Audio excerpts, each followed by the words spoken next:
မင်းဘာသိလို့လဲခန့်တစ်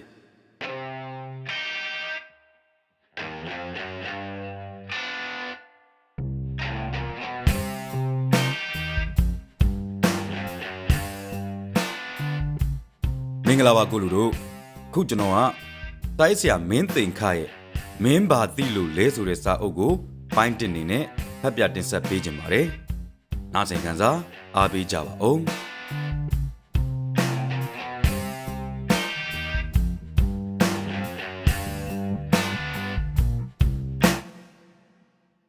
အလှအိမ်ရန်ကုန်မြို့၏စင်ကြေဘုံရက်ကွက်ရှိအိမ်ကြီးတစ်အိမ်တွင်ဘုံကြီးကိုပါကိုပင့်ဖက်၍အလှကြီးတစ်ခုကျင်းပနေလေ၏စင်ကြေဘုံရက်ကွက်ဆိုတော်လဲဘတ်စကားများပြေးဆွဲသောလမ်းမကြီး၏နဘေးအိမ်တန်းတွင်ဖြစ်၏ထိုအိမ်ကြီးမှာမြမသမားတော်တို့၏ဈေးရောင်သောဈေးတိုက်လည်းဖြစ်၏ထိုသမားတော်ကြီးဖော်ဆက်သောစီးစေးမှာလွန်စွာအစွမ်းထက်၍လွန်စွာမှလည်းအယောင်းရတွင်ကျလေ၏တို့ရာတွင်ထိုသမားတော်ကြီးမှာစီးယောဂါဖြင့်ကွယ်လွန်ခဲ့ပြီဖြစ်၏ထိုသမားတော်ကြီးမရှိတော့တော်လေသမားတော်ကြီး၏စီးစေးမှာတွင်ကျလျက်ပင်ရှိသေး၏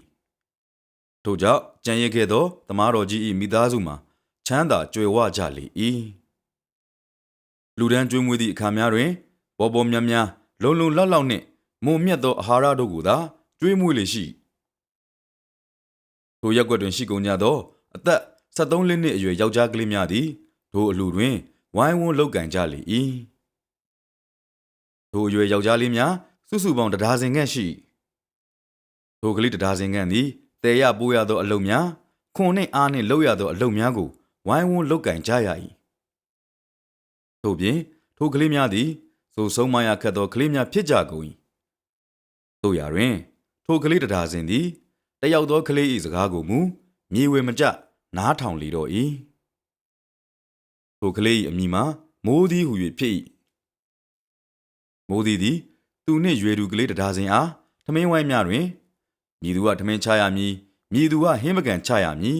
မြည်သူကဗလက်ချောင်ကျော်ချရမည်မြည်သူကဟင်းကြိုချရမည်မြည်သူကအချိုးပွဲပြင်ဆင်ရမည်မြည်သူကဗယံပရာချွတ်ထားသောဧည့်သည်တို့၏ဖနက်များကိုစနစ်တကျစီထားပေးရမည်မြည်သူကစားပြီးသောထမင်းဝိုင်းကိုသိမ်းရမည်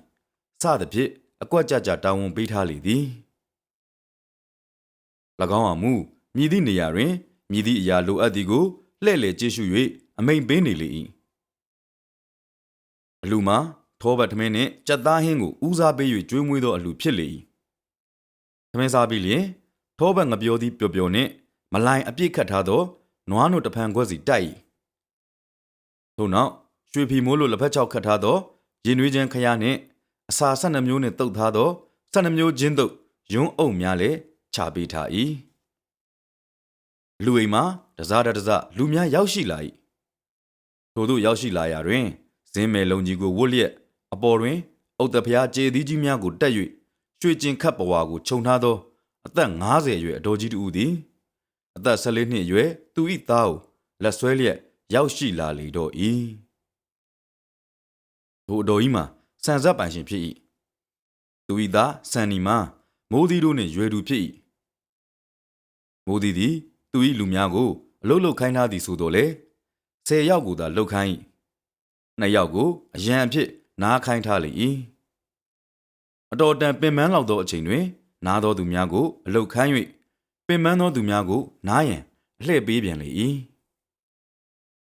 နားခွင့်ရသောလူငယ်2ဦးကိုလည်းဂျင်းတုပ်ရင်နွေးချမ်းစသည်များချပေးထားလေ၏ဆန်ဆက်ပိုင်ရှင်အတော်ကြီးသည်ဝိုင်းတဝိုင်းတွင်ဝင်၍ထိုင်လိုက်လေ၏ထိုတော်ကြီးအမည်မှာဒေါ်မြင့်ဟု၍ဖြစ်လေ၏ထိုဝိုင်းတွင်စားနေသောမိန်းမတူကဒေါ်မြင့်အားတော်မြင့်တို့များအရွယ်တင်တုံးကြက်တရေရှိတုံးနော်ဟုပြောလိုက်လျင်ဒေါ်မြင့်၏မျက်နှာကြီးသည်ပြုံး၍သွားလေ၏ထို့နောက်ထိုမိန်းမကသူနှင့်အတူထမင်းစားနေသောသူ၏သမီးကိုမေးငေါပြရင်ဒါသမီးလေဟုပြောပြန်လေ၏ထိုအခါဒေါ်မြင့်လည်းကျမလည်းသားပါလာတယ်ဆန်နီရေဟုလှမ်း၍ခေါ်လိုက်လျင်ဆန်နီကလည်းအနားရသောတငယ်လေး2ဦးနှင့်ထိုင်နေရမှမမီရေလာပြီဟုပြောကာထ၍သွားလေ၏ ပြီးလျင်ဆန်နီသည်နားသောလူငယ်များနှင့်အတူလာ၍ထိုင်နေပြန်၏ညမကြမီ၌ပင်သူ၏မိခင်ကဆန်နီရေဟုခေါ်ပြန်၏၎င်းကလည်းမမီရေလာပြီဟုဆိုကာထ၍သွားပြန်၏ထို့သို့သွားသည့်အခါတိုင်းသမီးပါသောမိခင်နှင့်၎င်းသမီးနှင့်၎င်းသူ၏မိခင်ကမိတ်ဆက်ပေးနေလေ၏ဒေါ်မြင့်ကြီးမှာထမင်းဝိုင်းမှမထတော့ပဲသမီးရှင်များလာတိုင်းဆန်နီကိုခေါ်၍မိတ်ဆက်ပေးနေလေတော့၏ဆန်နီမှာလည်း9မိနစ်တခါမမီရေလာပြီဟုထူး၍သွားနေရလေ၏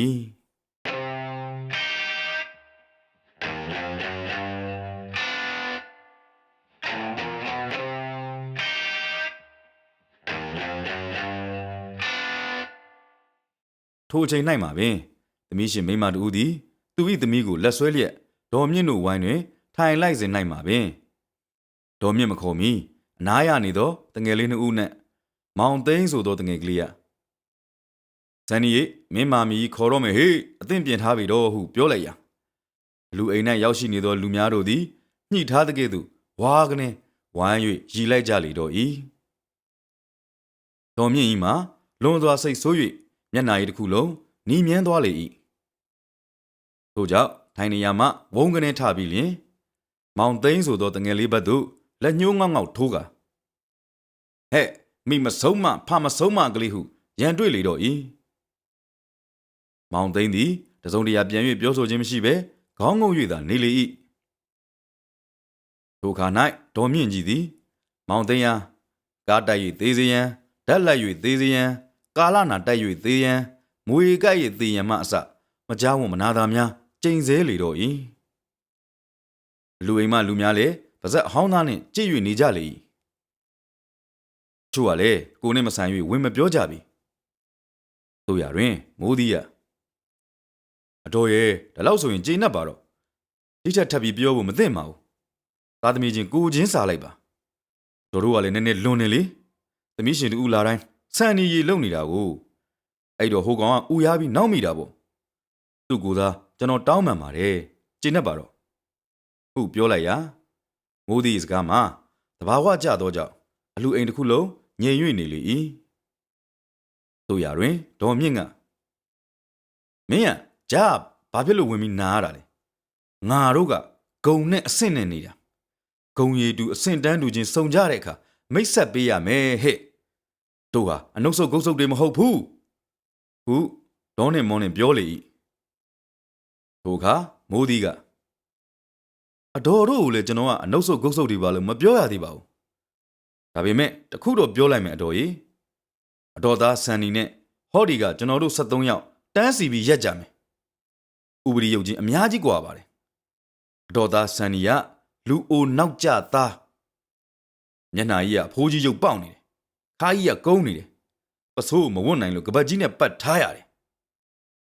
ဖိုးကိုရုပ်ပေါက်နေတဲ့အတော်သားဆန်နီနဲ့ကျွန်တော်တို့73ယောက်ရှင်ပြလိုက်မယ်ဟဲ့ကောင်နေတန်းစီလိုက်ရှင်ကြည့်စမ်းပါထပ်ပြီးပြောလိုက်ပါဦးမယ်လောကကြီးမှာပတ်စံရှိုံနဲ့လူရမဝင်ဘူးတော်ရဲ့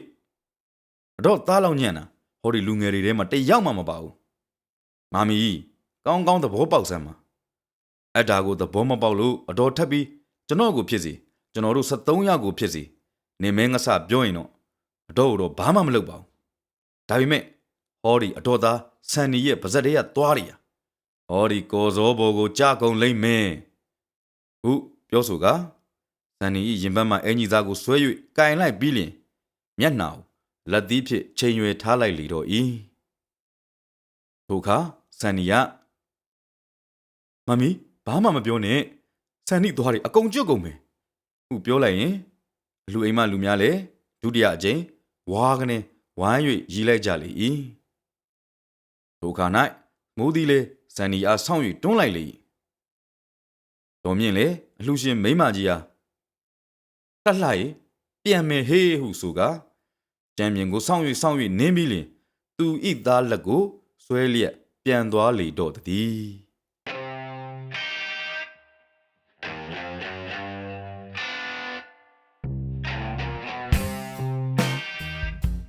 ဟုတ်ကဲ့ပါတာရေးဆရာမင်းတင်ခါရေးသားတဲ့မင်းဘာတိလို့လဲဆိုတဲ့စာအုပ်ပိုင်း1ကိုကျွန်တော်ຫນွေလင်းဟန် ဖတ်ပြတင်ဆက်ပေးခဲ့တာပဲဖြစ်ပါတယ်။နောက်လာမယ့်အပိုင်းတွေကိုဆက်လက်ဆောင်မျှော်ရင်နားဆင်အားပေးခဲ့ကြတဲ့တယောက်ချင်းစီတိုင်းစိတ်ရှိအကြံကိုမှတွေ့လို့အိတ်စီတန်လိုရာပြည့်ကြပါစေ။ကျေးဇူးတင်ပါတယ်။